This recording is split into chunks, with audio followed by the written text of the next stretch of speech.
The first time, I think to myself, well, it's only this once.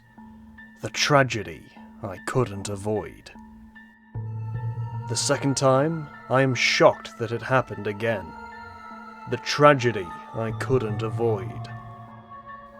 The third time, it goes beyond shock to agony. Once it reaches 7, it starts to become a comedy.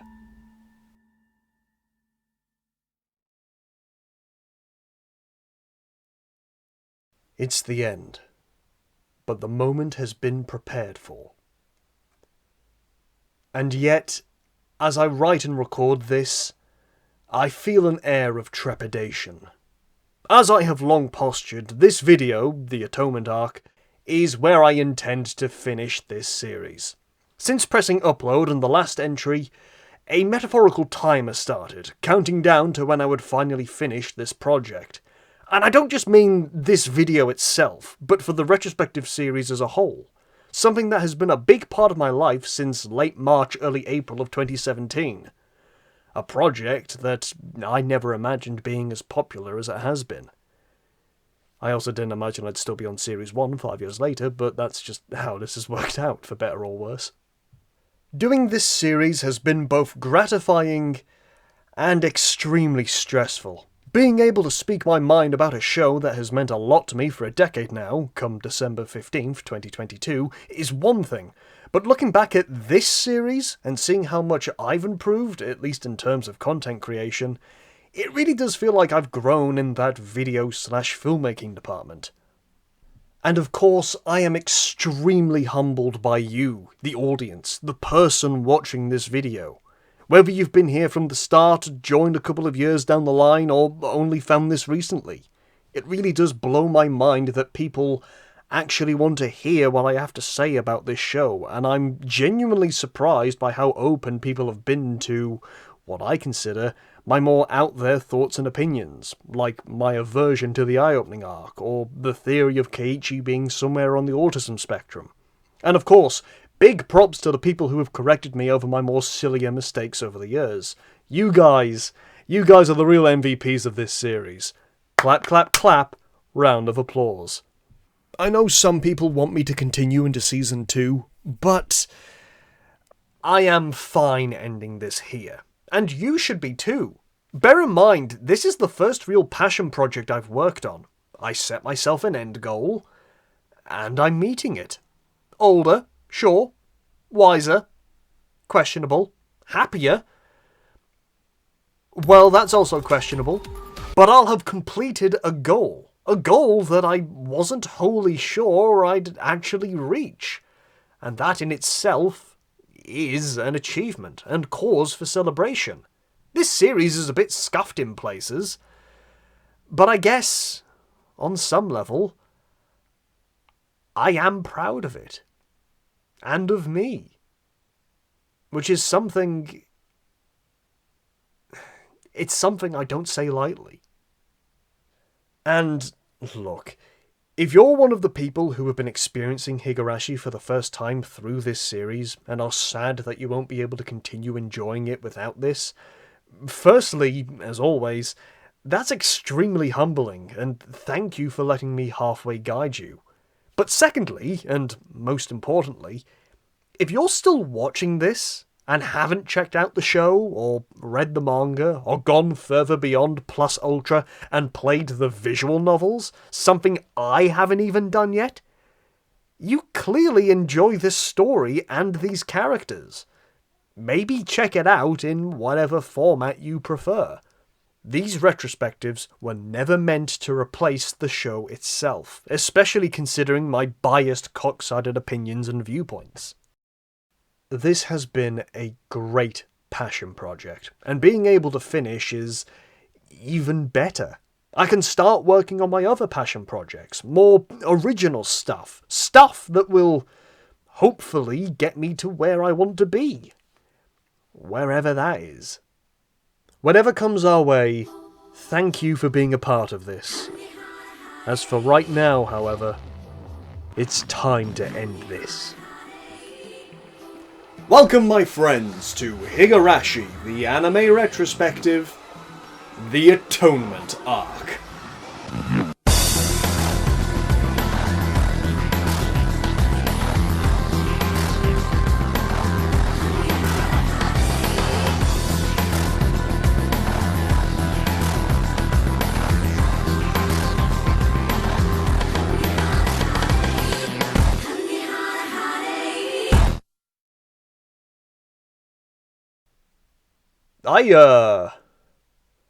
I think I covered everything I wanted to in that intro. So, I guess we just get started, then. You disappointed yet? Our story begins with Rena! So it's immediately the best episode. As we get shots of the club members standing in the junkyard, along with a bin bag with a bloody hand sticking out of it, Rena starts waxing philosophicals, asking how hard a person has to work in order to be happy. I hope she publishes her findings, because I wouldn't mind knowing myself. Alright, here it is. Rena Ryugu's amazingly true adventure of a lifetime. This is the story of a man named Stanley. Joking aside, this is a wonderfully somber introduction. Considering how brutal most of the other arcs began, this is a welcome change of pace, and I feel like I'm immediately hooked. Even while Rena is talking about hope, there's an air of foreboding emanating from these opening couple of seconds. The tone is immediately set. And now that Rena's spouting about hope and stuff, all she needs is an edgelordy version of her outfit and she could fit right at home in Danganronpa. Danganronpa. Our story really begins a couple of days earlier, as the club members are having a water gun fight, with their classmates cheering them on. Keiichi pleases the people who ship him with Mion by making her wet, as Rena and Satoko face off. She's got Rena pinned down behind the school. Stop it! Rena doesn't have enough water for another shot, but luckily stashed a backup, though Satoko preempted this and filled it with sand. I told you when it comes to setting traps, no one beats Sadako. Oh yeah, it's about time they established Satoko's defining trait. Only took 22 episodes for them to do it.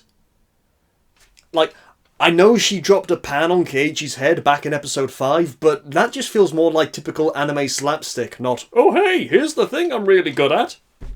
By breaking her gun, Rena is able to waterbend whatever's left to defeat Satoko. Even though I'm pretty sure they just said it was full of sand, but whatever. Grabbing a fresh pistol, it's down to Keiichi and Rena. I gotta say, I got a lot more respect after seeing those moves. I think I'd prefer it if you just fell deeper in love with me instead. Ho, they're gonna fuck someday. Wait, what? No, they're just doing their game thing. Oh, give it time, my man. Give it time. Look, I know you ship them, but don't do this. They come at each other. Stop it! And end up drawing. You know, with what Rena said earlier, and, like, the fact that they're, like, actually fighting, it kind of reminds me of Love is War, for some reason. Right, okay, indulge me here. Results for today's battle! Ryugu and Maibara win! Oh, honestly, the narrator for Love is War has the best job in all of anime, if not all of television. You know, just, you cannot convince me otherwise. Ian St. Clair for the English dub, I salute you, sir. I salute you. Oh my god! It's happening! Everybody, it's happening! The pair are up for a rematch at some point, but still want to subject the other three to their usual punishment game. So of course they get dressed up and help out at Angel Mort, where the jokes are recycled and people hopefully get the references. You know, I was gonna say I'm surprised the guy in charge of the place actually allowed them to do this. Then I remembered that Angel Mort was run by Mion's uncle, so I guess he wouldn't have to pay them. Although, two of them are around about 11, and without even considering child labour laws, Angel Mort's clientele can be a bit I demand you correct this right now! I'm terribly sorry for getting it on your clothes, sir. If you don't get this little spill wiped up so quickly, it will surely become a rather embarrassing stain. Now wipe quickly, m'lass, before it sets. No, yeah, this is all kinds of wrong. Punishment game be damned. Whoa. This punishment game is extra special. Keiichi, shut the fuck up! I only noticed this in the edit, but look at this guy who Mion's serving. He's so sad. He's so sad. My guy, who hurt you? Is her service that bad? They're joined by the two kids who have a crush on Satoko and Rika, followed swiftly by Dr. E-Ray. Hide the children. As anime hijinks ensue, including Rena beating up E-Ray, give her 5 points for that, she gets recognised by Ichika from Quintessential Quintuplets? Nah, this pink-haired woman is Rena. She wanted to eat in, but the place is too busy, so she's gonna take a treat to go, offering one to Rena, who she seems somewhat familiar with. Will you at least let me buy a few things from your takeout counter? Yes, of course. No problem at all. Okay, it's been a year since I heard Yoshiro's voice, but he did not sound like that. Sounds good. If you really want to do this, I'll make it work. That must have been pretty hard for you, Shion. Being holed up in that place for almost 2 years. Yes, of course. No problem at all. Go right ahead, take as long as you need. Oh my god, what did they do to him in that torture chamber? And before anyone says anything, that is definitely the same guy. Anyway, with the fun and larks over for the day, Rena and Keiichi head home, K-Bud commenting that he's been a lot happier since moving to the village, with Rena sharing that thought, saying she only moved here about a year ago. But because every day is so much fun, it's kind of scary to think that one day something might happen and ruin it. You know, like beating up your friends, or getting stabbed a couple times, or falling off a bridge. Those are oddly specific. I've been having a lot of weird nightmares. Rena believes that means she has to live each day to the fullest, so that when the bad times come, it doesn't feel like the time before was wasted. I wish I had that mentality when I was younger. With that in mind, Rena wants to head to the dump, Keiichi passing up the opportunity to join her, thinking it might rain. Best girl don't mind no rain though, as we see... That is an actual sentence I wrote. Fucking hell. Best girl don't mind no rain though, as we see she has a cool little den inside an old VW camper van. You know, in this economy, that would be considered a luxury apartment.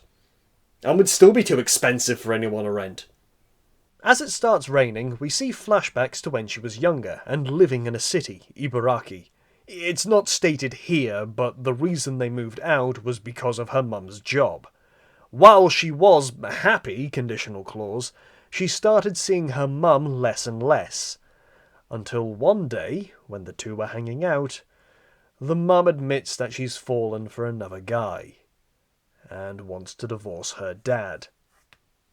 And is pregnant. Rena takes this news well. I'm never gonna live with you. I'll live with Daddy forever. I never want to see you again. Daddy would never do anything bad to me. He certainly wouldn't slap me for simply knowing the guy you diddled, right? Right? Right? Just to be clear, it isn't stated or brought up in the anime, or the manga for that matter, that Rena's dad slapped her. The only sources that do so are the original visual novels and Satsu. While the visual novels, manga and anime, are their own separate continuities, meaning we can't point to evidence in one in order to explain something in the other, unless it is explicitly stated, Satsu's inclusion of the slap can also be disputed for reasons that we haven't gotten to yet. So unless something is said otherwise, I'm going to consider Rena's dad an alright guy and 100% victimless in this situation. If you want to believe otherwise, then you do you, I am not your mother. But that's not fair, dear. Fair went out the window a long time ago, love. You cheated on your husband and your daughter, and now you're sitting here with a bun in the oven, asking for fairness. We also see Rena trashing her mum's belongings. That was smashing. Jumping back to the present, Rena tells herself to forget about those memories, stating she's definitely happy. Arriving back home, her dad dries her off like a would-be pupper. before showing off a bunch of new furniture he's bought for the living room, saying Rena helped choose them. She's also helped pick out some new jackets for him, which he asks Rena if she wouldn't mind collecting for him tomorrow. Learning of Rena's involvement, Rena's a little less than enthused. Oh. I don't feel like it's as evident as it is in other mediums and retellings, but Rena isn't exactly fond of Rena. Bear in mind, the only other scene we currently have of them is their brief interaction at Angel Mort, and from the way it's presented, Rena seemed perfectly fine with her there. Obviously she's putting on an act to make her dad happy, but even then, she could have been a bit more flippant towards her, I guess, or just shrug her off or something, I don't know. Because if you take the Angel Mort scene as it is, they seem to get on pretty well, in my opinion at least. Even then, she was offering free cake, so who's going to say no to that? People will also be remiss if I didn't mention that we actually see the Colonel Sanders statue in the back garden, so, Shabam. He's here, delivering extra tasty chicken to everyone in Hinamizawa. Man, is there a KFC in Hinamizawa? Because that would be that would ruin the very rustic feel of the place.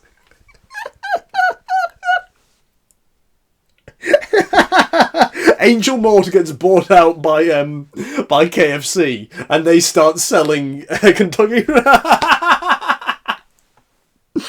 Actually, I really like that. I kind of dig that.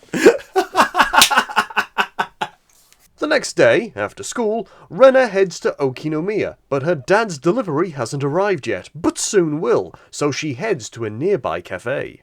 Not too far away, she overhears two guys trying to repay a loan to... Oh my god, it's Teppei. So, legitimately, the first time I watched this, I didn't even realise this was Teppei. Like, it took me, 2-3 years to realise who he was. I realise how bad that sounds. I guess I just never really paid attention to his face or his clothes or every time someone says his name.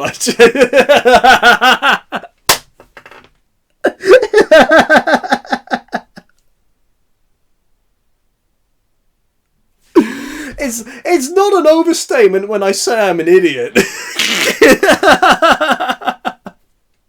As Rena orders some tea, from Ash Ketchum's mum, apparently. Look at her! That's Ash Ketchum's mum! Teppei's totally mysterious cohort counts the money, revealing they've only given back the amount they lent to them, without interest. While Teppei makes a fat stinkum, the lady woman is able to extort a new loan out of the pair, so they can pay him off.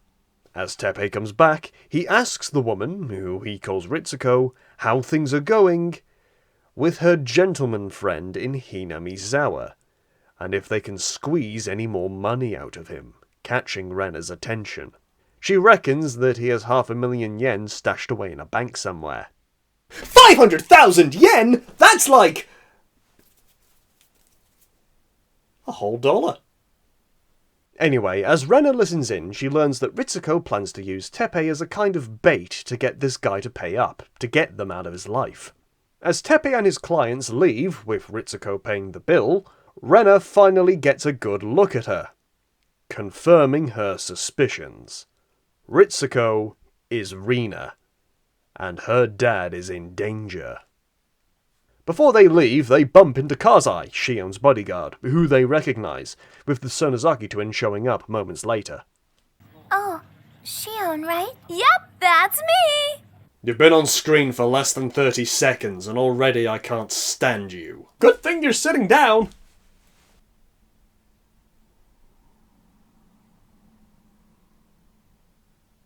Rena asks Kazai what he knows about Teppei and Ritsuko. While Teppei is only a small-time crook, Ritsuko had been a waitress at a cocktail bar. That much is true. But he picked her out, shook her up, and turned her around into someone new.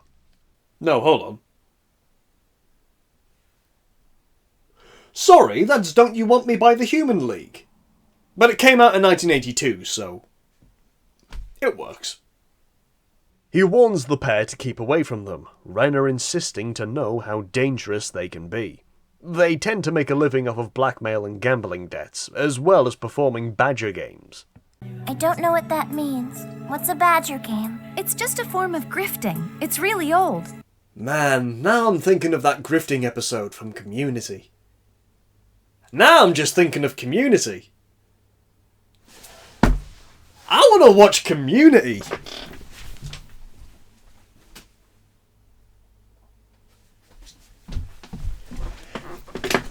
I should probably finish this first and then I'll go do that.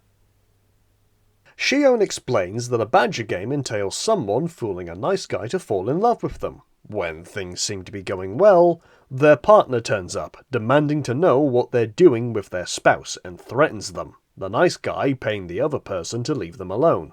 Not only is the nice guy now poorer, but they're crushingly single and emotionally devastated. Big mood. But he gets what he deserves, right?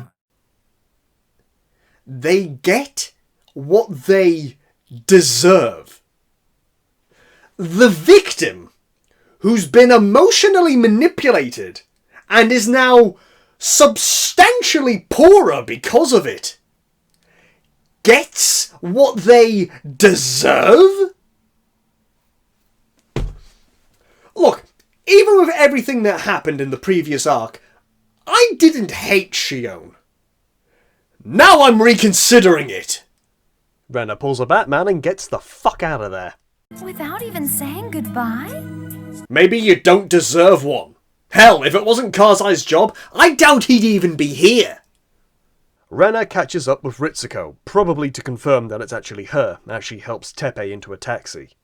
As she walks off, Rena seems convinced, with newfound determination in her eye to protect her father, closing out episode 1. Hurrying home, she finds that her dad is out at the moment, so goes and checks on the family bank account, seeing just how much he's been spending. I'm actually kind of surprised that she knows the combination to the lockbox. How much money have you been sneaking out of it, you cheeky little sausage? The next day, Keiichi is complaining that the village is too peaceful and that it's boring, even asking Rena if she has a trick to being happy. So are you bored or happy here? Make your mind up, mate! Rena, hiding how she really feels at the moment, says she pays attention to the number of happy days she has, because there's a finite number of them. As Keiichi struggles to understand what she means, Mion calls him an idiot and jumps out the window as he swiftly follows her. I mean, she actually calls him a dork, but, you know, semantics. From that comment alone, I'm seriously considering giving Mion a best girl counter. But even then, it's too little too late, isn't it? Returning home, Rena is greeted by Ritsuko, who, quite interestingly, calls her Rena. Oh, welcome home, Rena. I can't remember if it's mentioned later, so I'll just say this now to avoid confusion. Rena is actually Rena's birth name, though after the whole debacle with her mother, she dropped the I and became Rena. Only her father continues to call her Rena, and seems to be the only person Rena doesn't mind calling her that. I don't think he called her Rena earlier in the story. I'll double check when I edit this. Oh yeah, Rena, I need you to do me a big favor. Hey, how about that? You didn't dead name her. This guy right here. Way to go, man. So I actually went back and checked the flashback scene from episode 1, and what's very interesting is that the mum calls Rena as well, like before she's even picked the name. Rena, I gotta ask you something tough, Rena. Okay, listen, Rena. I'm pregnant, Rena. So, potential continuity error? In fact, now that I think about it, the fact that this is, like, the only instance of her original name being used, and it never really being addressed, it kind of just makes it a bit odd, doesn't it? You know, unless you actually, like, have played the visual novels or read the manga, and you know that this is her real name. It's just a bit of an odd inclusion in that regard, I guess. Gives Rena a whole new reason to hate Ritsuko. You never even got my name right! Who the hell is Rena? Ritsuko wants to talk to her about something, but Rena quickly avoids the conversation, saying she's meeting someone.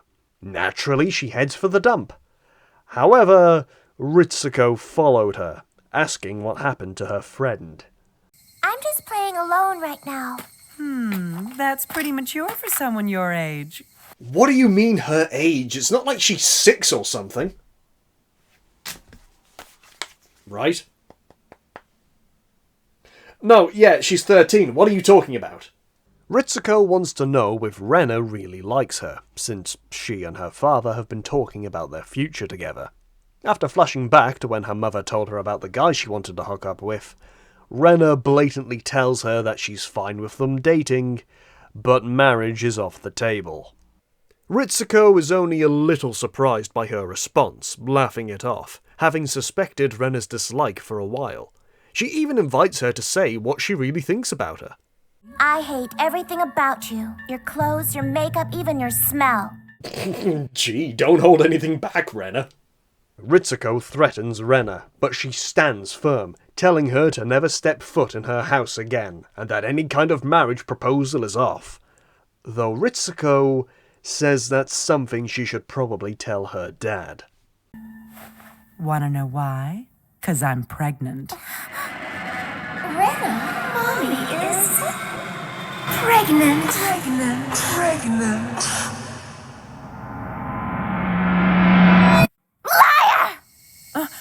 Rena calls Ritsuko out on her bullshit, saying she knows everything that's going on. So Ritsuko takes this opportunity to beat the crap out of her. In just a little bit of time, a ton of money's gonna be rolling my way, and you aren't gonna stop that! Is it weird that I really like the framing of that shot? Like that's the takeaway I get from it. I mean, sure, best girl's getting beaten up, but at least it looks nice.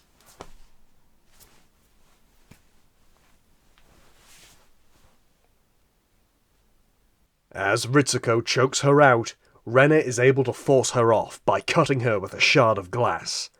Ignoring her screams of anguish, Rena seizes the opportunity and beats Ritsuko to death with a metal pipe. Die! Die! Die!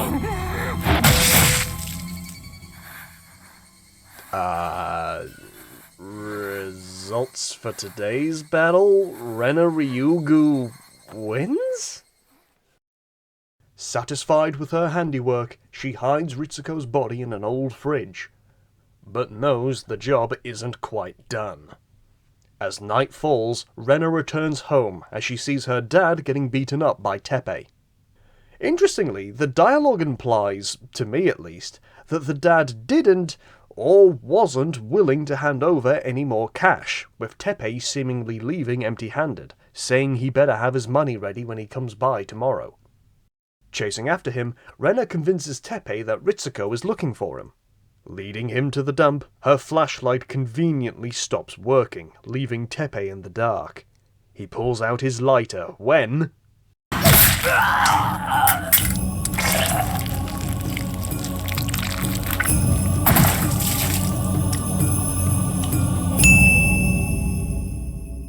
Dude, you're really gonna ding that? Why not? She killed 2 people!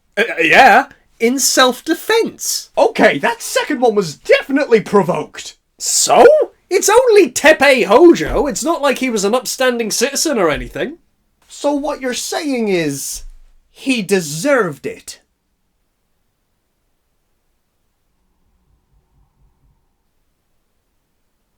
Fuck you, General. Potentially, a day or so later, Rena passes on the club games again because she has something to do at home. Having missed the last couple of games, Keiichi suspects that something's up, but Rena says she's just got a couple of chores to do. As we see her back at the dump, soaring up Ritsuko and Teppei's bodies. Meanwhile, back at the club, the gang are kinda stumped on what to do. Mio, taking inspiration from Rena's treasure hunting antics, suggests they head to the dump. Rika's the only one against the idea, but still joins in as the others agree to go. And so we find ourselves back at the beginning, with the gang having discovered Rena. And the bodies. Keiichi asks her why she didn't tell them about all of this sooner. That maybe they could have helped her out before anyone was killed. Rena counters this by asking what would they have done if she did. And none of them have an immediate answer. She proposes that friends are only really there for you when you want to do something fun. Otherwise, if you've got a problem, only you can sort it out. Keiichi concedes that they might not have been able to think of a plan, but they might have been able to help so she wouldn't take a life. Rena believes that this was the only outcome. But Keiichi says if she really thinks that, then why is she crying? Not physically, but in her heart. He tells her that everything she's done was wrong and stupid. But as her friend, he's going to forgive her. The only people who know about this are the 5 of them currently there, and they're going to help her bury what remains. One by one, they gather on the roof of the RV, putting their hands together, waiting for Rena. Tears in her eyes, she tells them that this will cause a lot of problems for them down the line, with them reassuring her they're here to help. Rena hesitates, before Keiichi forces her hand to touch theirs. Finally giving in, Rena breaks down crying. This is the best scene. One of the best scenes in the whole franchise. There are certainly more iconic moments that are better remembered, like Shion's nail ripping from last time, the opening sequence with Keiichi and the baseball bat, Teppei's death and curse killing. But if you want a scene that perfectly encapsulates the core of this franchise, it's this moment. A terrible thing has happened. Something that might have been avoided if they had told someone. But no matter what, their friends are here to help. Take a step back and look at everything we've covered so far. Spirited away by demons, Keiichi doesn't trust his friends and winds up killing them. Curse killing, again, Keiichi tries to sort things out by himself, and a countless number of casualties follow in his wake. Cotton drifting and eye-opening. Shion goes cuckoo for Cocoa Puffs after feeling alone and abandoned. Even Akasaka in time wasting. He ends up keeping the information Rika gave him back in 1978 to himself. And the whole village ends up dying overnight. They needed to trust someone. They needed to believe that more than one person can solve whatever problem they're facing. It's a little stereotypical for anime to be like, oh yeah, power of friendship will solve everything. But who cares when it's satisfying as fuck? The scene itself is just nice. The music is great, as always, utilizing the show's main theme extremely well. The setting is awesome, having Rena kind of looking down on the others, but not in a superiority kind of way, more of an obstacle, if anything, with the gang eventually ending up on that level playing field, showing that they're in this together.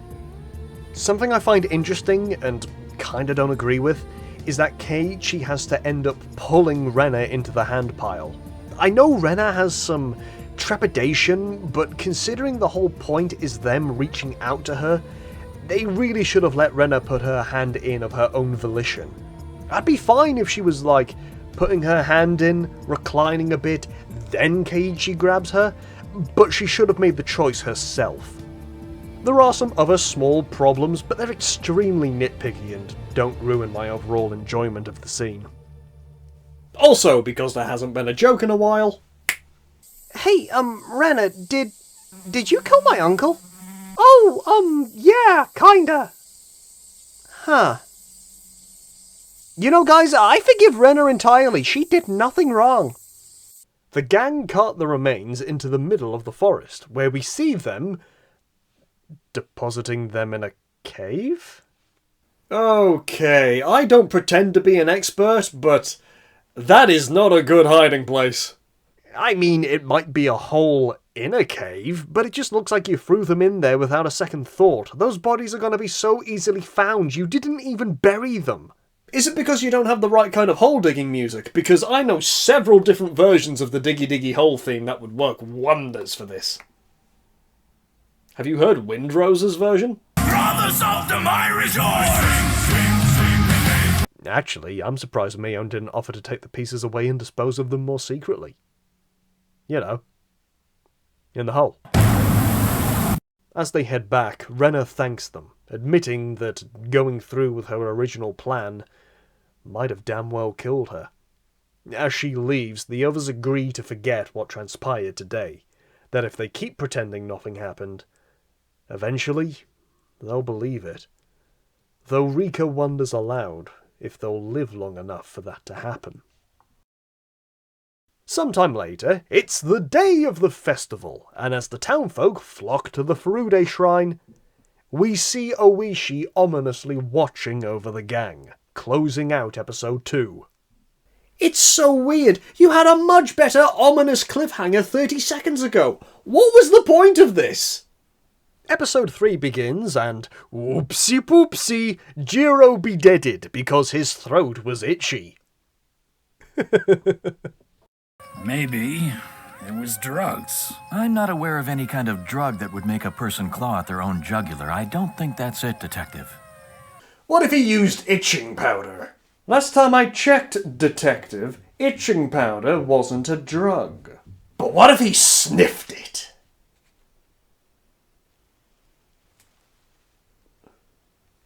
No! Oishi! What? What's up with this piece of wood? Wouldn't you like to know? We like to have fun here. I have no idea. For real, though, that's a really silly line, even in context.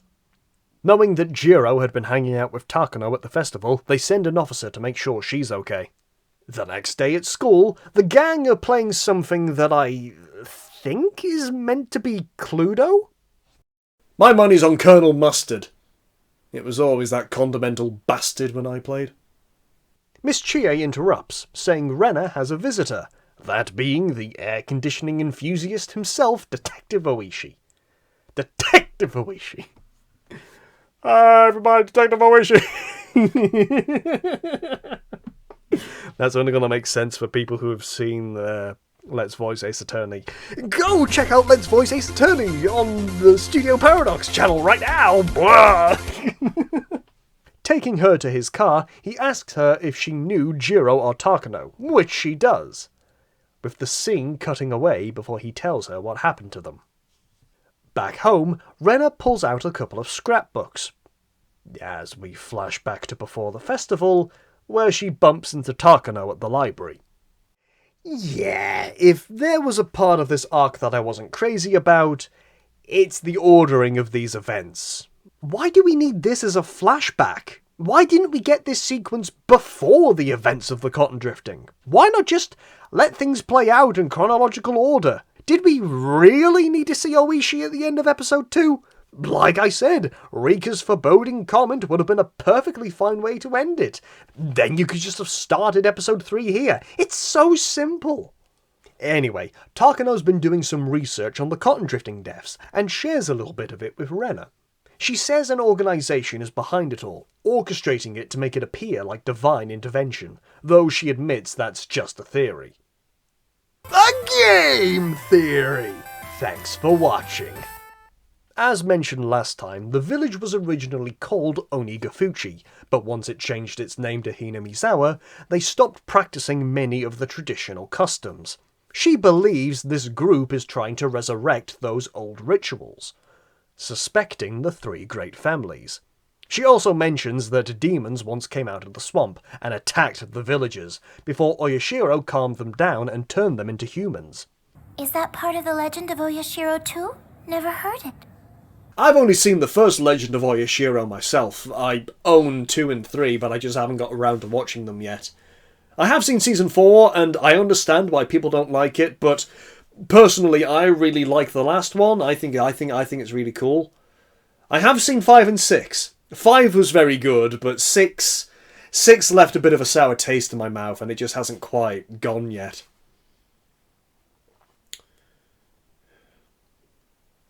This is an allegory for the Higurashi animes.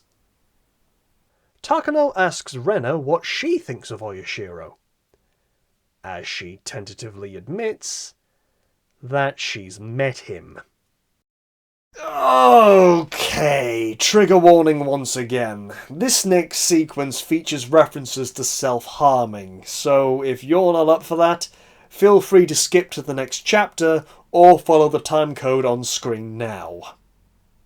While Rena was born in Hinamizawa, she moved away when she was about 5 because of her mum's job. Oyashiro had once decreed that it was forbidden for the residents to leave the village. And considering what happened to Rena's family once they did, well, of course she'd come to believe in him. We're reminded through a brief flashback.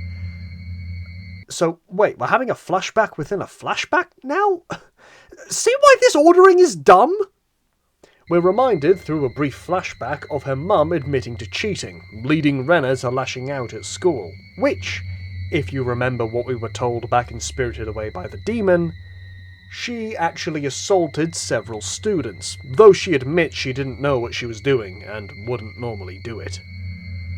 Seeking to, in her own words, destroy herself, she took a razor blade to her wrist. But when she did, she found maggots in her blood. They desperately tried to worm their way back into her body, like the air was toxic to them, no matter how hard she tried to claw them out. Takano grounds her back to reality, where Rena says that's when Oyashiro spoke to her, saying if she wants to live, she has to return to Hinamizawa. Rena doesn't think Takano will believe her, but she reassures her that she does, producing a scrapbook. She says it's very near and dear to her, and that Rena might be one of the few people who will actually take it seriously. It's like me handing out my original scripts.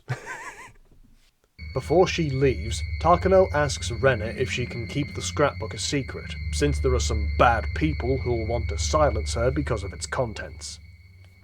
Back in the present day, in 1983, so back in the... when we... Why was this a flashback? You know what I mean. Rena starts flicking through the pages as something catches her eye. The title reads Maggots and Oyashiro's Curse, so naturally it grabs her attention. Assumedly, the next day, Keiichi is seen walking alone, when he spots a hand waving to him from a bush. This must be one of those famous bush people Mion's been telling me about. Now what did she say to do again? Blah blah blah club stuff, blah blah blah punishment game, blah blah blah stonking big tits. Well, those are some tig old biddies. Wait, when was I tied down? The bush person turns out to be Rena, who seems to think somebody is watching her. Sorry Rena, you're a year out. Rockwell hasn't released that song yet. She's not sure who they are, but thinks they're after Takano's scrapbook, who she reveals has been murdered, along with Jiro. She admits that she hasn't read all of it yet, simply because there's just so much and she's trying to verify it. A white van passes by, Rena having seen it once before. Keiichi wonders if they're responsible for Jiro and Takano's deaths, with Rena suspecting they are. She says they're most likely working for one of the 3 great families, of which, if you remember, Mion's family, the Sonozakis, are a part of. I mean, So is Rika's. But I guess we're just going to ignore that for the moment. Rena recounts what Takano told her, suspecting she's been murdered to keep some big secret under wraps. Keiichi asks what this secret is, though Rena hasn't quite figured it out yet, asking him not to tell anyone what she just told him, which he agrees to. As Rena runs into the forest, Keiichi wonders if Mion is involved in all this, but quickly dismisses that thought. Heading back down the road, he passes the same white van, trying not to be noticed, but the driver calls him over. Hey, kid, what's going on? On your way home from school? So tell me, you didn't happen to see a little girl walking down this road at all, did you? Okay.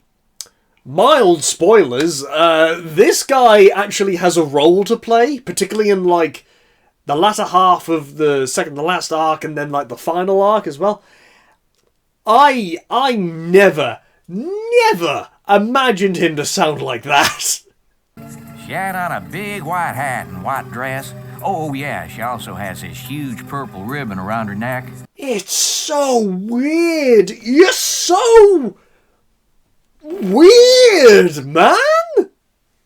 Anyway, he asks if Keiichi has seen Rena, which he denies. Gangster farmer boy here telling him not to worry about it, instead asking for directions to the school.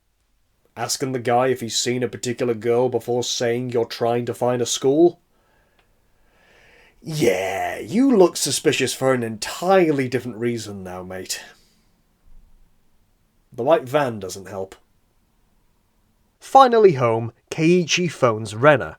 The information Takano gathered could be enough to prove that Oyashiro isn't a god after all, hence why this group wants to keep it hush-hush. The legend they've been propagating for generations now centers around not letting people in or out of the village. One of these legends even said that Oyashiro was born to protect the villagers from the demons that rose from the swamp. However, the truth about this is that they weren't demons. It was actually a parasite. Some bizarre contagious disease that emanated from the swamp, infecting the residents and causing them to go crazy. Insert topical coronavirus joke here.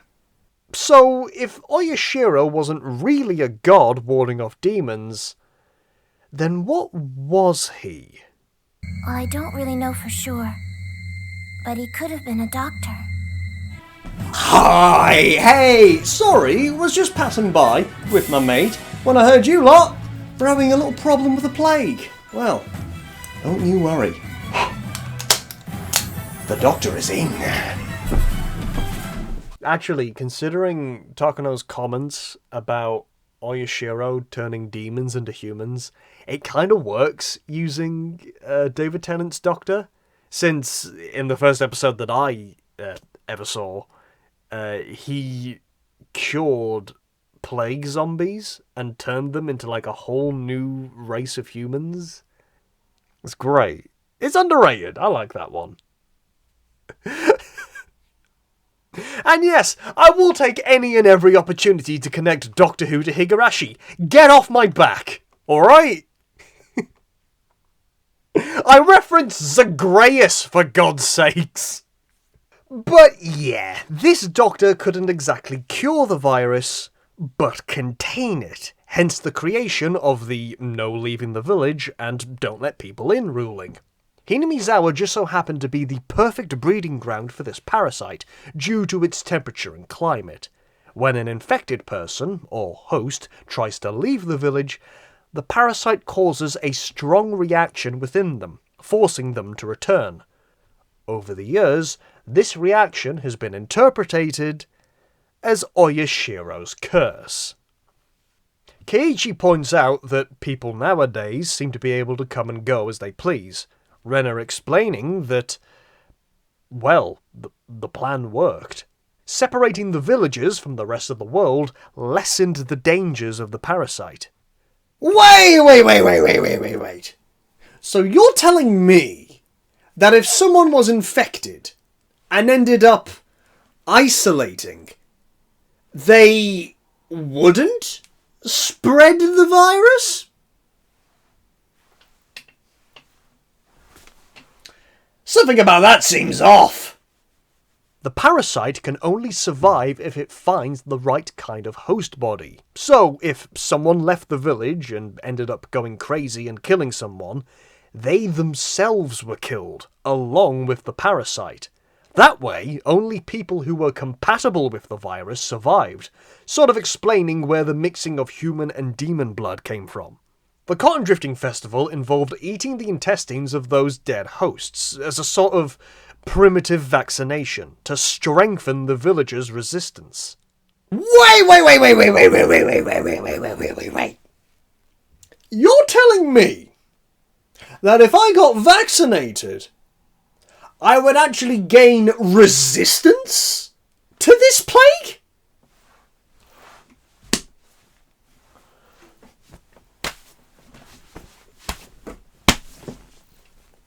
Now why would I want to do that? Of course, for the people who do believe in Oyashiro as a deity, learning all this would be pretty upsetting, especially after dedicating so much of their lives to a metaphysical being that doesn't actually exist. Though Rena points out, if the radical extremists who worship Oyashiro want to revive the belief in their god, then they're probably trying to bring back the parasite as well, spreading it amongst the villages once again. Keiichi asks if the Sonozaki family could really be a part of this, specifically Mion, with Rena admitting that she isn't sure, same for Rika. But even if they aren't, they probably shouldn't tell them to avoid putting them in danger. Keiichi's annoyed that Takano left them to deal with such a big mess, but Rena's just glad that they're in this together. See? What'd I tell you? They're totally gonna fuck. They're just talking! Stop saying things that aren't there! I sees what I sees, man. And I sees a relationship. Should I be concerned about this?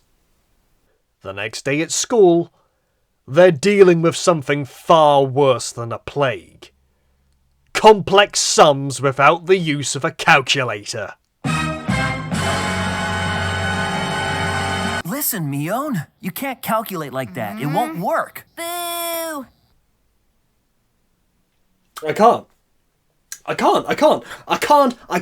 give Mion a best goal counter. I just can't. Look, this is possibly the final episode. I can't just go introducing one now. It's impractical. It's impractical at best. I'll just add it to the ever-mounting list of regrets that I have from this series, of things that never were. And I know we've still got a long enough runtime left, but I just can't do one now. I can't, and I won't.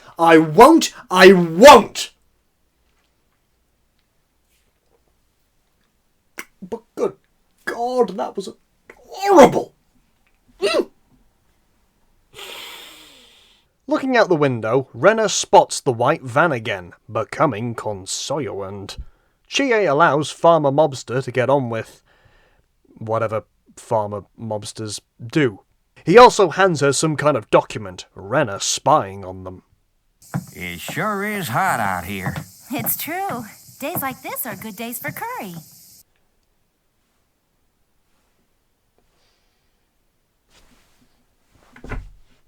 Sneaking in, Rena gets a hold of the document, labelled Okanage Landscapers.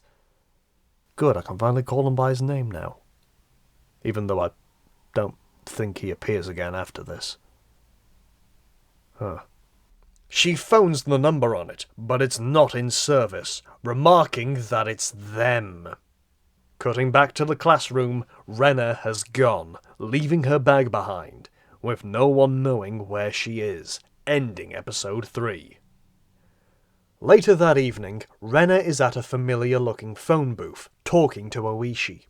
He confirms that, in the elapsing time between episodes, the Sonozaki family have organised a search party for her, with Rena commenting that the enemy are no longer concerned with hiding themselves. She believes that they're only after her to get at the scrapbooks, telling him about their contents as well as the enemy's plan, believing they're going to initiate it soon. Oishi says he'll investigate on his end, see what he can dig up, before telling Rena about Takano's autopsy, how she should have been dead before the day of the cotton drifting. He says he's going to double check the report, but thought she ought to know. This catches Rena off guard, but she thanks him and says she's going to lie low for a bit before hanging up. Oishi is informed that Kazai has been dispatched by the Sonozakis to help look for her. Whatever information she's carrying, they clearly don't want getting out. Oishi orders undercover cops to stake out Rena's house, with the officer revealing that she's not just dropped off the map, but also took a buttload of her family's money with her too. So, not only is her dad worrying about her, but he's also financially worse than he was when Ritsuko and Teppei were going about. And even then, we haven't seen him since he had his face kicked in. Is he doing alright? We cut over to Keiichi, as Mion keeps him up to date. He wonders why the police seem to be looking for Rena, thinking they might have found the bodies they hid. And it's here that Mion reveals that she forgot to tell the others that she actually moved the bodies, since the part of the forest where they hid them was due to be cut down later that summer. And now I can atone for my biggest sin in this series. Remember back in Curse Killing when I thought Keiichi hadn't killed Teppei and had just hallucinated that whole sequence? Well, turns out whatever information I read was beautifully wrong. Yeah, Keiichi did actually kill the bastard back then. Mion suspected something was up after the phone call he made to her, asking her to look after Satoko at the festival. I know that it's Shion in the visual novels, but there's no indication that it is here. And whether it is or not, honestly, doesn't matter. The place Keiichi buries Teppei is actually the same forest where the gang hid the bodies in this arc. Knowing the forest was getting demolished later that year, Mion had her family move the bodies to the hole and fabricated an alibi with Rena and Rika to cover Keiichi's butt. They had the intent to tell him, but ultimately didn't. Because, you know, stuff happened. I don't know why Keiichi's original hole disappeared, but it really doesn't matter at this point. But that, so I'm told, is what really happened. I did leave a comment on the video itself apologising, but I'm sorry that it took so long for me to correct myself on camera. Smash cut to the day after I upload this and I get an influx of new comments saying that the original video was right, and I continue my slow descent into insanity. Actually, while we're here, and because I couldn't think of anywhere else to put this, I do find it funny that Mion implies that she's moved Teppei and Ritsuko's bodies into the Sonozaki torture hole, when, conveniently enough, at the beginning of Curse Killing, we know that Ritsuko's body ended up in a river sewer thing for a couple of dinner ladies to discover. I'm not implying that Mion or even the Sonozakis are the ones responsible for her death and Teppei's eventual return to Hinamizawa in that arc, though the nails in her hand does seem like something they do. More so, it's funny to imagine that here she just dumped them in a river and called it a day. Also, yeah, that dead body being Ritsuko answers whatever thing I was setting up in that video. Doing these yearly might have been a bad idea. Anyway, Mion doesn't know why the police are looking for Rena, but has asked some Sonozaki contacts in Okinomiya to keep an eye out for her. As Mion leaves, Keiichi has an idea. I know where to look.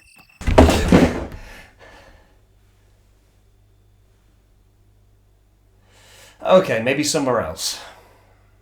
Nah, she's at the dump, mate, as we see Rena hiding out in her van. A couple of cops rock up, searching the area, before getting radioed away. Rena overhearing that she's been spotted by an old warehouse.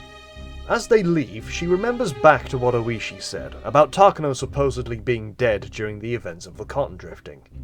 She also remembers something the scrapbook said, all the while scratching her throat, only to realise she's cut open her own neck.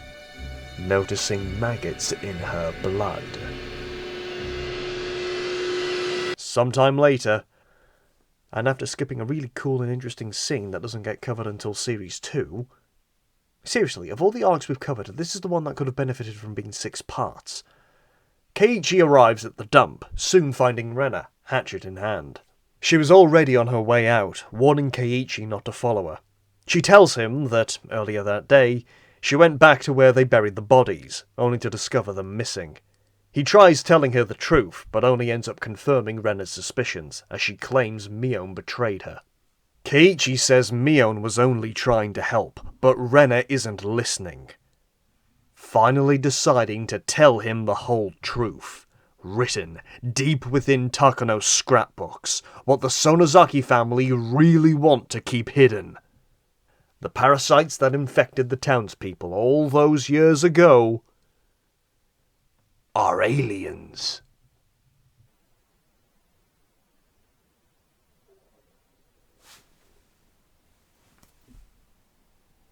Alien invaders?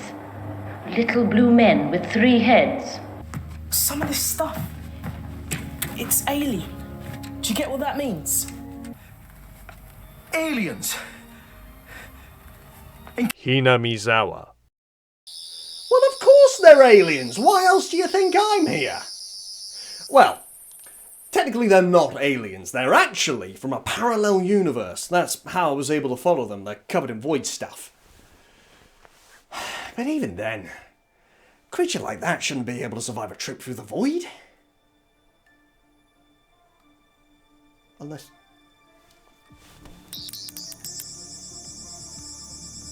Oh, they didn't come through alone. They were just the passengers. Donna! Something else came through! Gee, I wonder why this arc is my favourite of the bunch. The episode is literally called Invasion of Earth. Rena says that these alien parasites control the human body, but once Takano came along and figured everything out, they had her killed and replaced with a clone, the same now having been done to Rena. She declares that she's going to fight them off as best she can, and that no matter what, she'll never forgive Mion. Keiichi doesn't care if this whole alien thing is real or not. All he wants is Rena to trust him, Mion, and the others. Not knowing what to do, she doubles over, screaming at him to shut up. He tries to help her, but she swats his hand away. Before, semi-composing herself, asking him if friends should keep secrets from one another. He says that you shouldn't, to which Rena brands him a liar, laughing hysterically. She knows what Keiichi did before moving to the village, Oishi having dug up some dirt on him. They say you only went after little girls, is that right? I don't like where this is going. Nah, it's nothing like that, thank God. Remember that flashback from Curse Killing that showed Keiichi before he moved to the village? That was only half the story. Keiichi used to take to the streets with a toy gun that shoots pellets, sort of like airsoft. He would only shoot at young girls, and ended up terrorizing his town, getting some sort of cheap thrill from it. Here, it's stated that his conscience got the better of him, and he confessed to his parents, with his name never being revealed to the victims, and any debts being settled out of court. In other mediums, however, he didn't stop until he blinded a young girl. As much as I'm an animation guy, I do prefer the manga version here, as it goes more in depth as to his reasons behind it. Rena asks if they're really friends, and friends shouldn't hide things from each other. Then why didn't he tell them he was so dangerous? She loudly proclaims that they aren't friends, before taking her hatchet and leaving, Keiichi sobbing on the ground. Honestly, while this segment is a bit visually unimpressive, I do still like it. While it's a bit of an exposition dump, I'm glad that we now have the full backstory for Keiichi. It would have been better with visuals, sort of a show don't tell kind of thing, but even Rena's narration over still images might have proven more interesting. Still, all in all, I think this is alright. The next day, back at school, as a white void steadily encroaches in on them, Keiichi is being the saddest boik, Mion commenting that people are saying Rena has been spirited away. Keiichi decides to tell her, as well as Satoko and Rika, about his past. We smash cut to sometime later, Keiichi apologising for not telling them sooner. So, Keiichi, I'm curious. What made you want to come clean and tell us this whole thing now? 'Cause I wanted you to know I've never actually been looking at your boobs. I've been staring at that gun you carry around all the time. Sometimes I hear it calling to me. By the way, why do you have that? He says he doesn't think he was being a good friend, keeping that part of him a secret. Though Mion asks if there's anything wrong with that. They all have stuff in their closets that they don't want to share, whether they're embarrassing, or painful, or sad, or that they just don't want to talk about. It doesn't make them any less of a friend. And if you've got to admit everything in order to be friends, then she doesn't want any. Rika and Satoko add that there's a difference between things you should tell people and things that are personal. And sure, if you know you're a good person now, then there's nothing to be ashamed of. Ah, the Parthenax effect. I get you. Rika declares that nothing's really changed, and that they'll continue to have fun together, because comrades and friendship and heart of the cards and all that stuff. Thanks guys, that really means a lot. Though you would tell me if one of you was literally Hitler, right? Nine! I mean, sure. It's at this point that something interesting happens. Keiichi remembers the events of spirited away by the demon. His fear, his paranoia, the snake eyes, the needle. But most importantly, he remembers what really happened. Mion's syringe being a marker pen, her genuinely trying to help him. Him breaking their bodies. And even in their most desperate hour, Rena tried to comfort him. But as we know, it didn't work. Back in this world, Keiichi collapses, crying out that he killed Rena and Mion. She tries to reassure him that she's fine, as Chie wanders over. Mion and Satoko try to distract her, leaving Keiichi with Rika, who asks him to confirm that he remembers those events. When he says he does, Rika comforts him, praising him for being able to realize his past sins, though no one will be able to understand him, apart from her. She also realizes that this is a miracle. He can understand exactly what Rena is currently going through, wanting to believe in the others, but being unable to. He laments that Rena risked her own life back then to try and help him, and he only wound up killing her. However, he still has time to save her now. Destiny isn't written in stone, and he's going to do everything he can to avoid another tragedy. In a voice much older than her own, Rika admits that she's learned just how beautiful the will to fight can be, and a will like his could possibly overturn fate itself. And so, no matter how long it takes to change the future, she will fight by his side. It's at this point that Mion and Satoko return, and we get this wonderfully wholesome scene. What's up? You look strange, Keiichi. Hugging! Weird!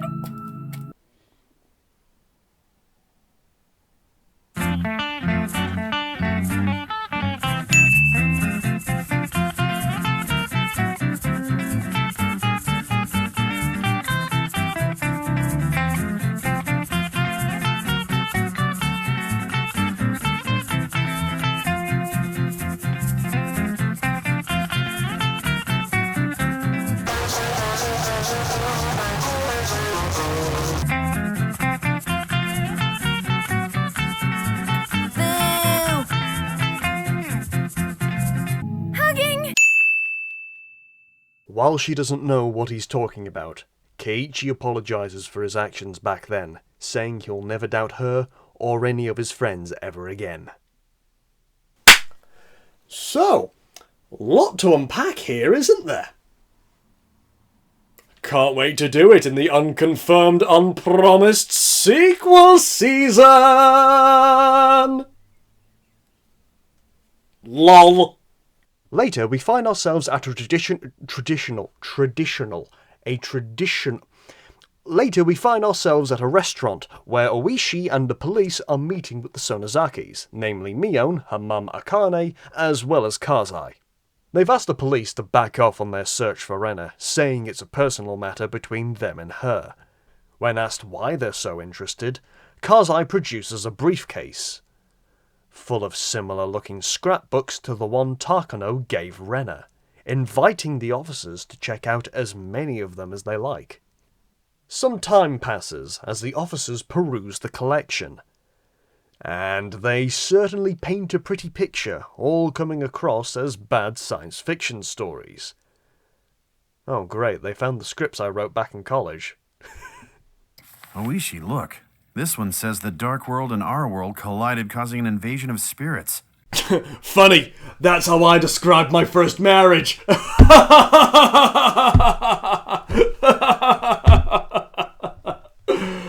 Oh, she took my dog. Yeah, if it wasn't obvious, Takano's scrapbooks are filled with wild theories and conspiracies, including the one Rena has. Oishi obviously has a couple of questions, with Akane stating that they have no idea how Jiro and Takano died, Mion even asking if they think the bodies will turn up if they search their house. They admit that if it seems like they were after Rena, then that's their fault. They're just after the scrapbook. As a show of good faith, the police can keep the books they've collected so far. I'm gonna let you figure out what to do with this one. I'm beginning to feel like I drank too much. Drinking on the job, Detective? How very irresponsible. Look, we all know I'm bad at this. Just let me be. The police ask that if the Sonozakis do find Rena and those scrapbooks, that they hand both of them over immediately. Akane agrees, but they'll assign her a lawyer to be present at any interrogation, though the officer says it won't be an issue. Akane hopes that this interaction won't have been in vain. Meanwhile, somewhere in Hinamizawa, Rena Ryugu wanders the streets, still deluded by what Takano had written, ending episode 4. And so, my friends, here we are, the final episode of Season 1. We find ourselves once again at the school, and it's bloody warm, mate! There's some kind of fumes coming in from outside, assumedly from what the forestry service used the other day. They've closed the windows, but the classroom doesn't have any aircon, so they're just going to have to put up with the heat in the meantime.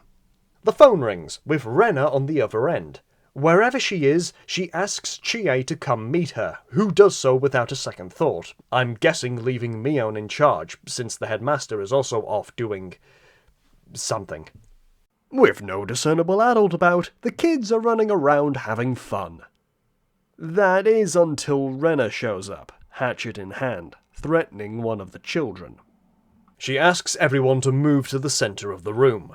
When no one does so, she slams her hatchet into the teacher's desk, causing the kids to scream as we cut to the titles. Hostage situation! Yay!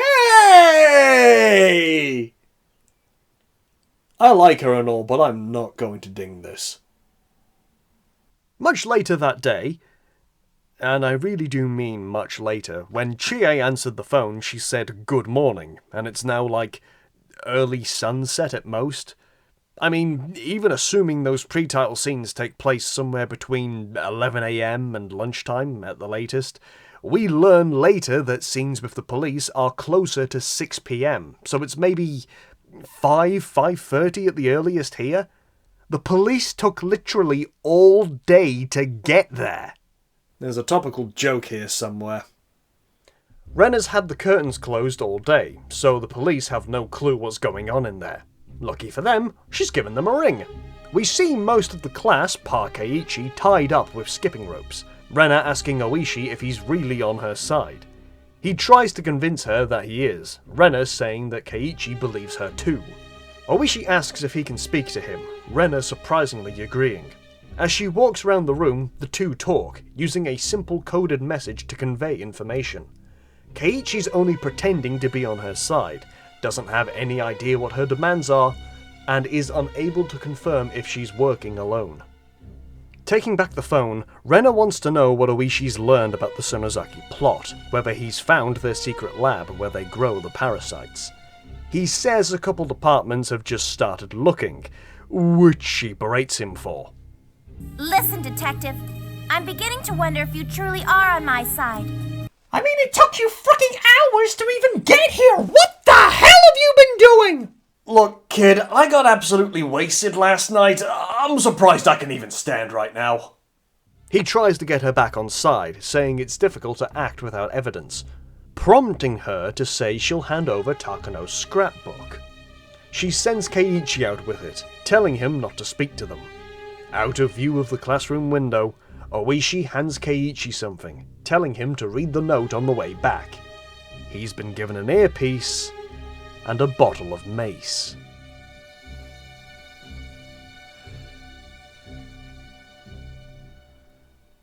So do I huff this, or...? The note says the earpiece will allow him to communicate with them more easily. Re-entering the classroom, Rena is covering the place in... wait, what is that? Is that cheese?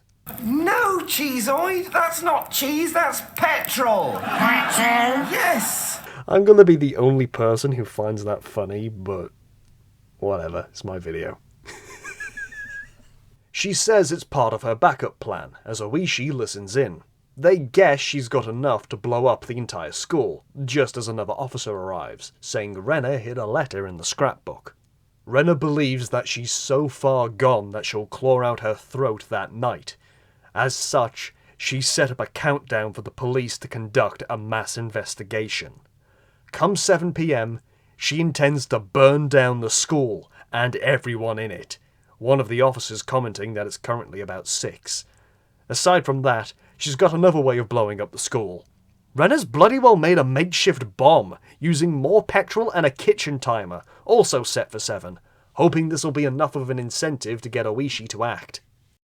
I feel weird giving her a ding for that. But it is certainly creative? Diabolical ingenuity. Meanwhile, Mion's getting a headache. I trusted you! I trusted you! You know, wouldn't it be great if this was one of those days where Mion and Shion had, like, swapped places? Like, Mion's at home, she's got her feet up, she's, like, reading the magazine, whatever, and she's just like, oh man, you know, searching for my best friend has, like, really taken it out of me. I'm so glad Shion stepped in to cover my schoolwork and stuff. And then you smash cut back to the school.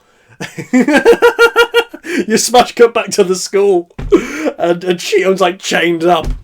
And Rena's smacking her on the head like, you betrayed me! And Shion's just like, I don't know what's going on, man.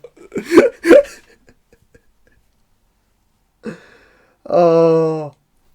And the best thing is, it's all completely alright. Because she deserved it. Keiichi tries to stop her, Rena threatening him with the lighter, just as the phone rings. As Rena speaks to Oishi, a car horn sounds from outside, prompting Keiichi to slip his earpiece in. One of the officers tells him about the bomb, and that it will go off in 15 minutes. Wow, it really took you that long to tell them? They think the timer is plugged into the mains, but they're not sure where. Rika and Satoko overhear all this. Somehow. Also, Keiichi, put your damn hand down. You're as subtle as a neon elephant. No one in this class can set a trap like me. I don't know what the heck Rena's thinking. She can't take away my claim to fame. Oh yeah, your claim to fame. That thing that definitely wasn't only just set up in this arc. Like, look, I know it's her thing in the visual novels, but it was barely even, like, brought up or even alluded to in this series, and the fact that it's now kind of important, it just feels contrived is all. Say what you will about Go and Satsu, and there is a lot to say, but at least they establish her trap mastery in the first 5 minutes, not 20-odd episodes later when it's halfway relevant to the plot. I don't know, maybe I'm overthinking nothing here, and this wouldn't be the first time. But if it's so important to her character, I feel like it should have been set up in the first arc, not just shown once in an easily misconstrued instance in a 26-episode series. I mean, next you'll be telling me that, God, she's also colorblind or something. What? I was also going to say, who has setting traps as their defining character trait? Then I remembered Fred from Scooby-Doo exists, so, you know. Anyway, as night begins to fall, Satoko thinks the smartest idea would be to find the timer's power cord and follow it to the bomb's location. Well, yeah, he did say it was plugged in. Keiichi, you didn't think of that?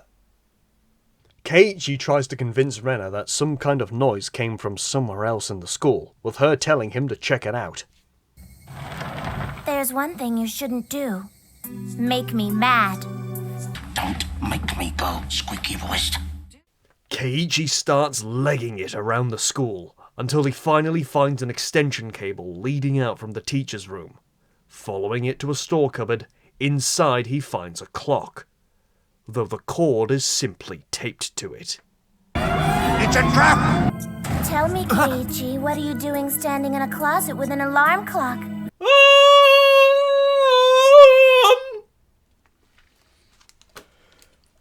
Because I find this place so alarming? Keiichi,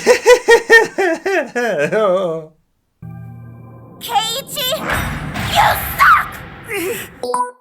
We can't go over it, we can't go under it. Oh no, we got to go through it. Rena drops her lighter, with Keiichi grabbing it, as Satoko calls out to him, saying she knows where the bomb is. Rika positions herself between the two, telling Keiichi to go, that this isn't the first time she's dealt with her.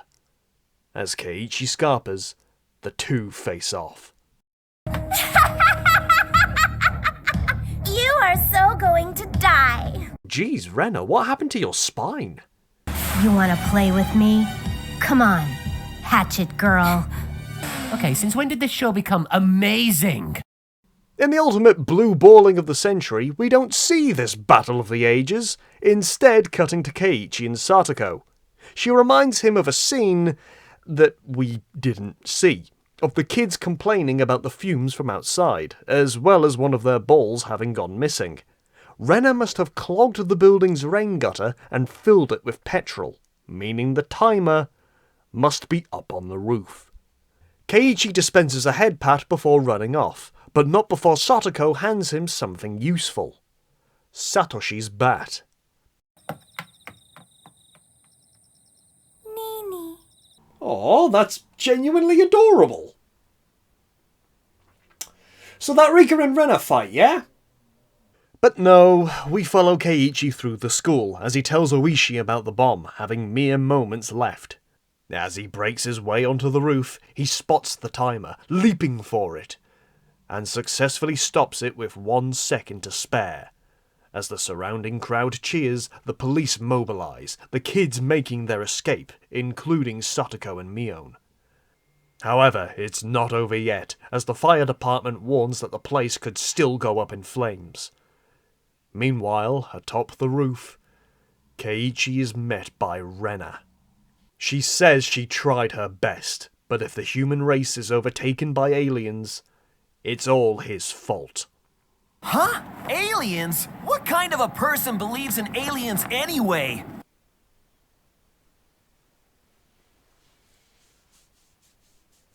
I know! A stupid one! Hi Pot, name's Kettle, you're black. Angering Rena, Keiichi says there's a very simple way for the club members to make each other believe what they want. As it's about time, they got their rematch. And I wish I could show you the whole thing. I really do. This is the scene I've been looking forward to the most.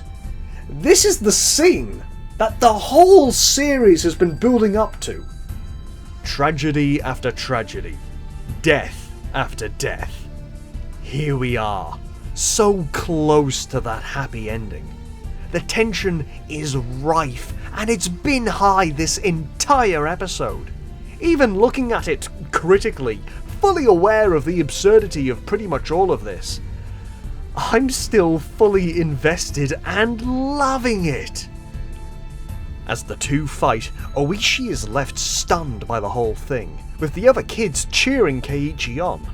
Rika apparently survived her encounter with Rena as she staggers out of the school, Mion and Satoko going to help her. Observing the fight, she comments that maybe, just maybe, Keiichi might be able to find a way to escape this tragic labyrinth. As they continue, Keiichi and Rena begin to act as if this was just another one of their club activities, coming up with fitting punishments for each other. Keiichi even says, if he wins, he's gonna make Rena become his frickin' maid. And while she doesn't intend to lose, she's fully on board with it. When asked what'll happen if she wins, she appears off guard. They disengage, Keiichi promising that if she wins, he'll believe everything she said about the aliens and their invasion plan, and that he'll help her stop them. Even if she starts clawing out her throat, he'll be there. However, Rena isn't happy with that.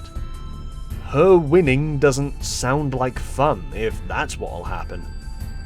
In fact, she wants the same thing as Keiichi. Well, maybe not the maid part.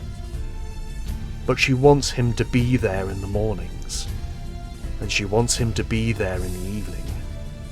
She wants him to be really nice to her all the time, and do little things that'll make her happy. Meaning that, no matter who wins, they'll always be together. Oh, they're gonna fuck. Oh, they're gonna fuck! With their terms settled, they charge in for the final bout. I'll be the first to say it. This was kind of fun. It was fun. You're right.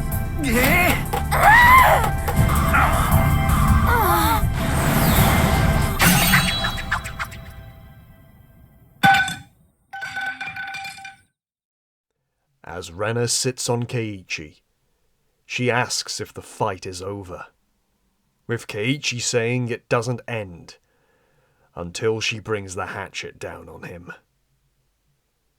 Tears flooding down her face, Rena admits that she doesn't want to, asking why things turned out like this, how she stopped trusting the people she should have believed in, why she threw away all the good times they had.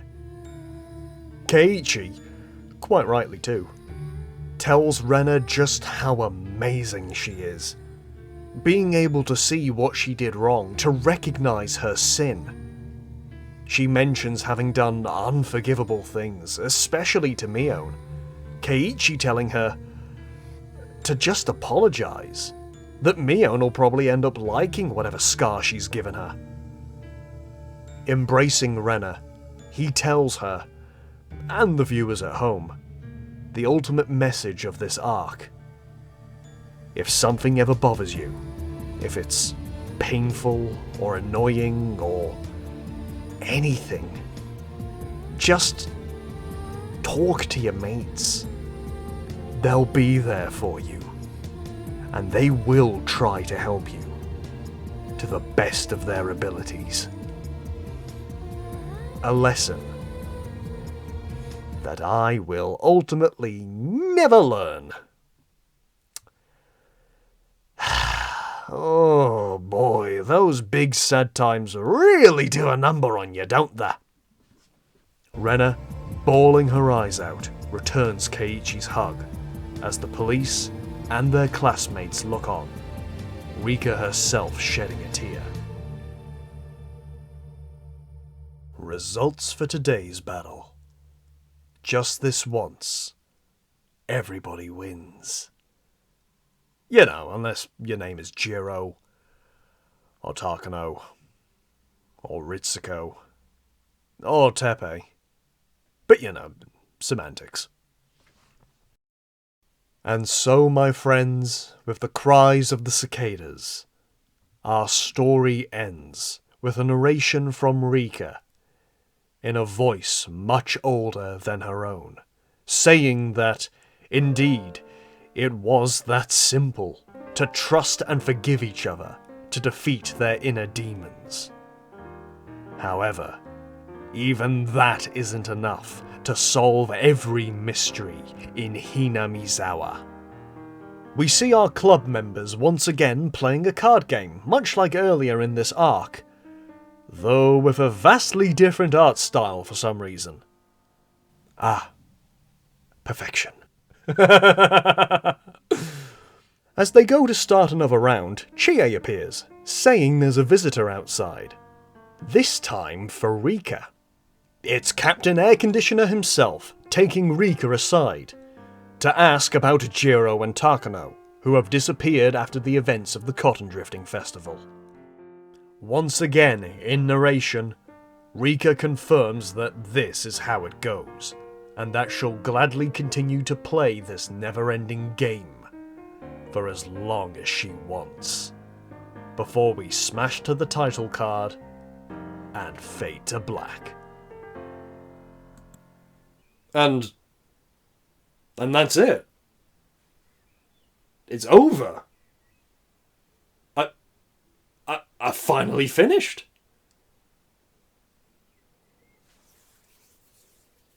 This feeling. It feels anticlimactic.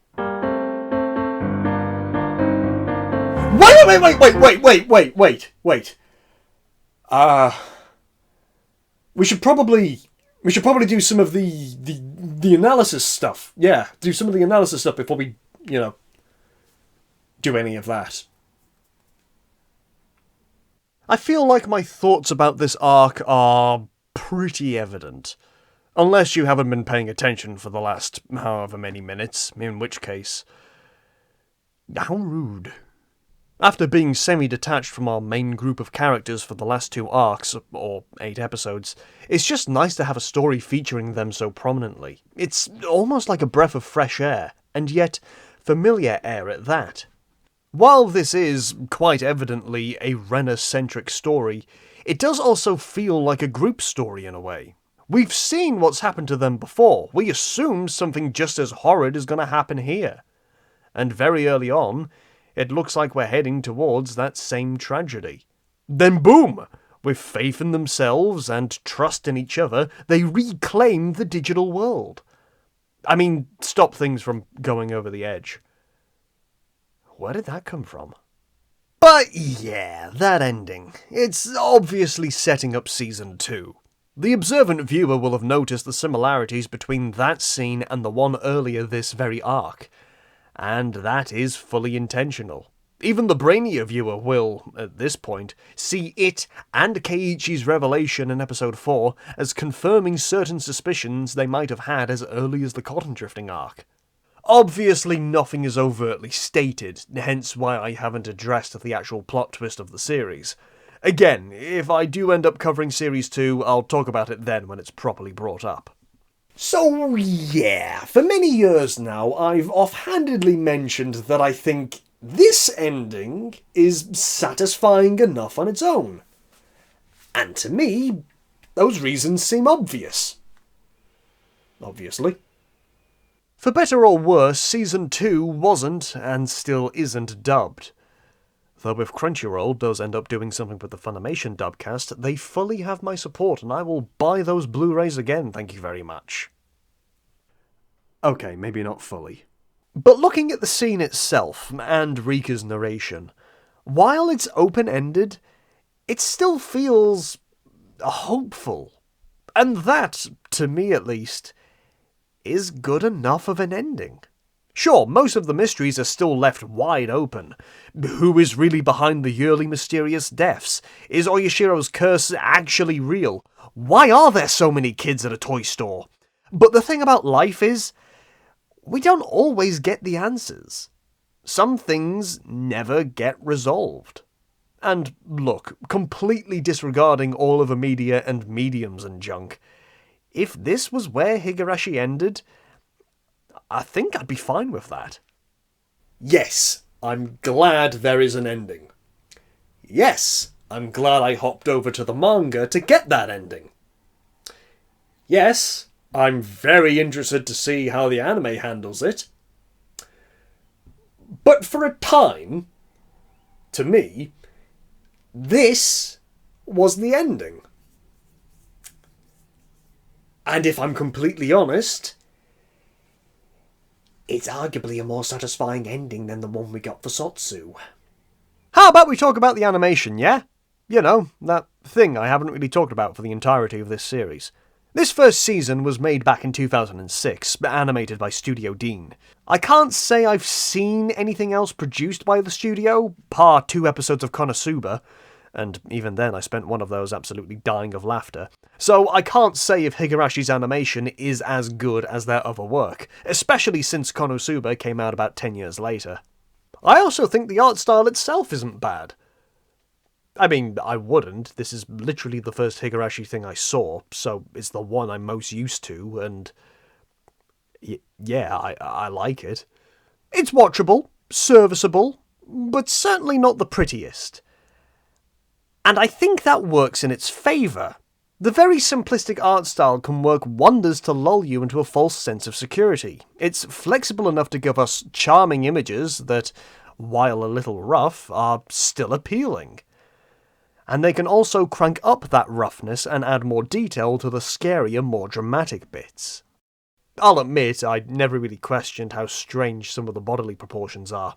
The giant bobbleheads, the stick-thin limbs, particularly on the female side of the cast. It wasn't until my mate and longtime friend of the channel, the bearded Karibo, asked me about the character's legs and feet that I really noticed. And I didn't have an answer for him. I want to know why he was busy looking at their feet, but I'm not going to kink-shame that dirty little furball. Something I found genuinely interesting when rewatching this was how much stuff was different between the manga and the anime, as well as the number of scenes that I thought made it to television that actually didn't. Obviously, without the pesky problem of a time limit, the manga is able to go into more detail than its anime counterpart. Certain events are played out differently, or placed in a different order, like the aforementioned scene in the library with Takano actually being shown before the cotton drifting. Even something like Ritsuko's introduction was handled differently, with her being introduced alongside Rena's dad, and showing us a lot more clearly Rena's disdain towards her. It even includes scenes that were omitted from the anime, and maybe shouldn't have been.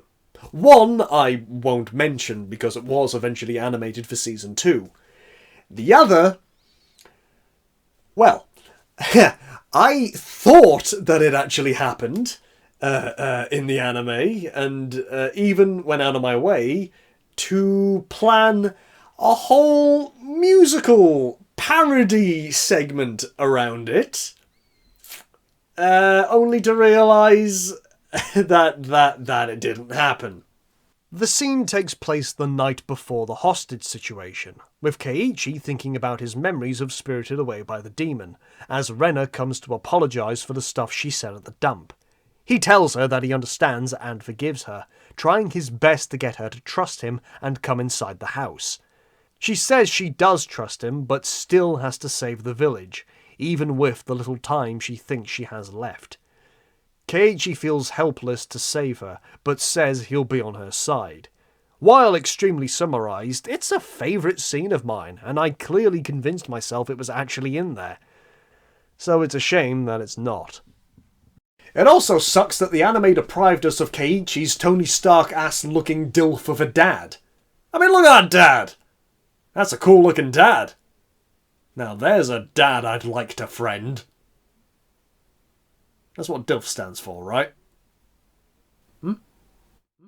The Atonement Arc is great. It just is. Having not watched it for over 5 years now, I was worried that I was over-romanticizing the memories of it, and I mean, I kind of did. I was convinced that that scene that didn't actually happen happened, but I still really enjoyed it.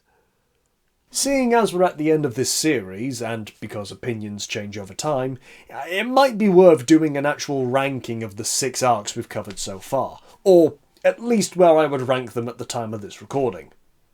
Starting at the bottom, rank D, eye-opening. It exists, I've seen it, I don't need to and really don't want to again. Not for a while at least.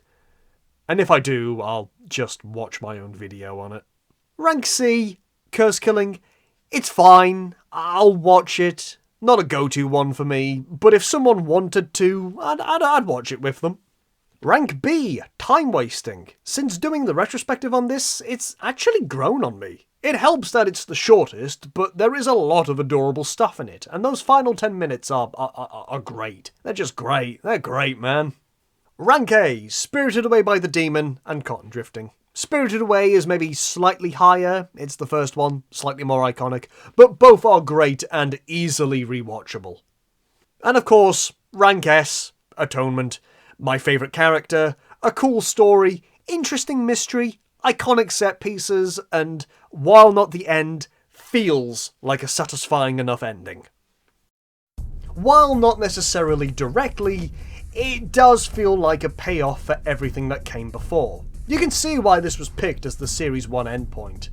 Joking aside, Rena is the best, most interesting, and arguably most iconic character, and it's about time she got her dues. It's great to address her origin story, her relationship and perception of Oyashiro, as well as just watching her do stuff. She is great, there is no other way of putting it. Like, I know I joked about it, but give Rena a spin-off. Give Rena a spin-off. Just not even like a new adventure. Literally just slice of life. She's going around doing things. I would watch the hell out of that. Come on, man. Rena spin-off series. That's you know how I keep predicting things? You know how I make like just random predictions and they somehow come true? This is the one I want to come true. Make it happen, 7th expansion. Make it happen. I don't care about the gang's kids in modern day Hinamizawa. Give me Rena spin-off for God's sake. The choice to include the theory about aliens also grabs my attention easily. If it wasn't obvious, I'm a sci-fi guy at heart, so I'll eat that stuff up. Also, compared to previous arcs, this just feels like a breeze to watch, for me at least. I was there from minute 1, and snarky comments aside, I was loving it, beginning to end. And honestly, looking back at this first series, it's not half bad. I know I've been harsh on some things more than others, but frankly, I've loved covering this series, and I love rewatching it. It's a bit scuffed, sure, but ultimately still enjoyable. And frankly, when it comes to media, that's what matters most.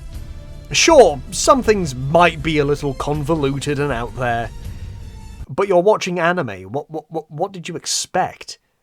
It's great to just sit back and watch, becoming invested in the story, and it's great to dunk on and nitpick the shit out of. You've got a great cast of characters who play off each other well, you've got a fascinating mystery, really great bait and switch moments, enough ambiguity to keep you questioning, a legitimately great soundtrack that cannot be overstated.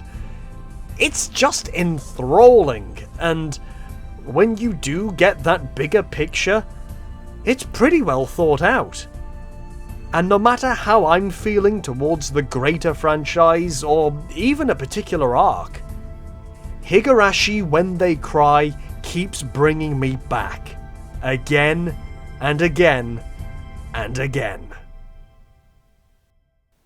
And honestly, what more could you really want?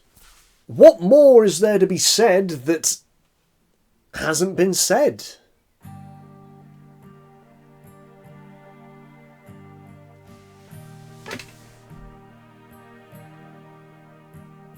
What more?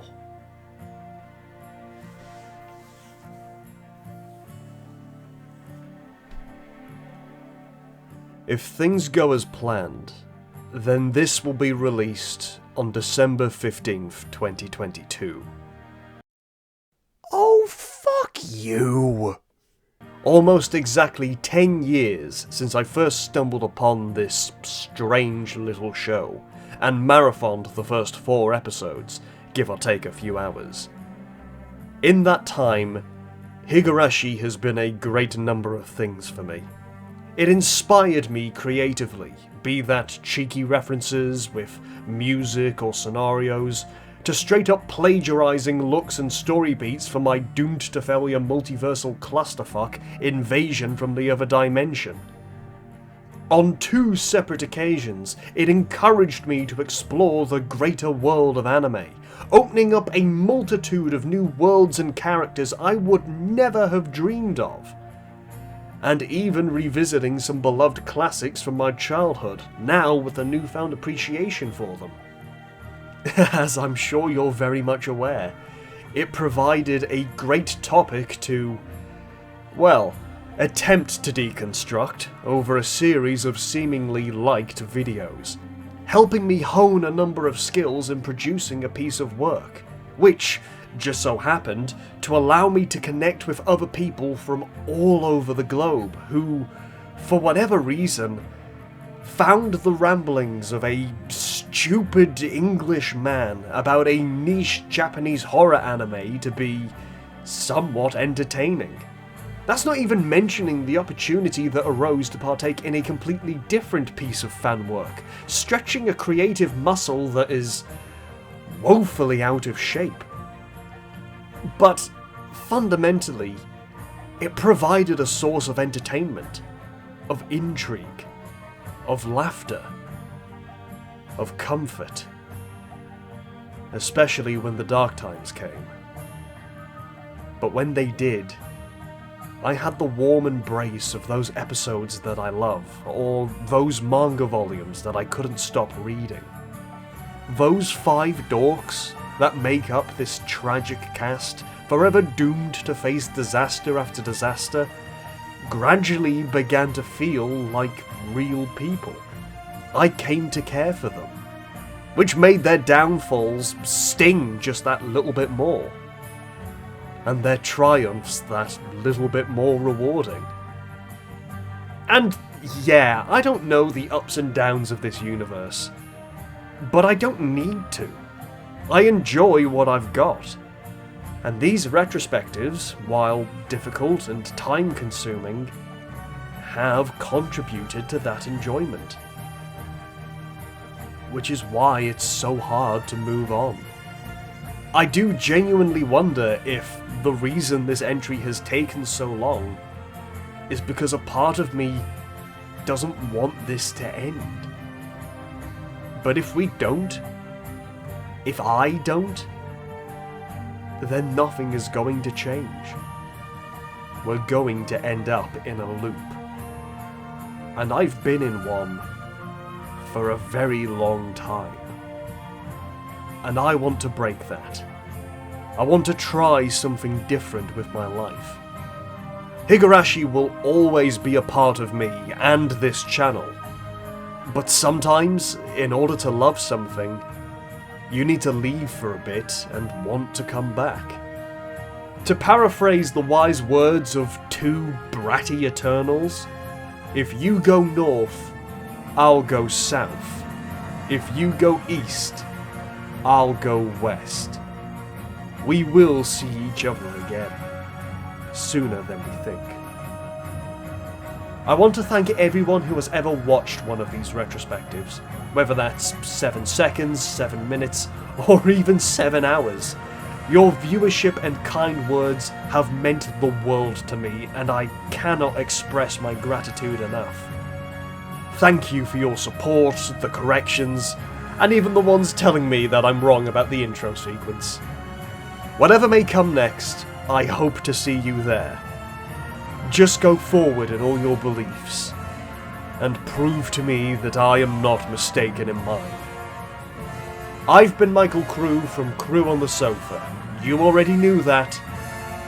And until next time, when the Higurashi cry.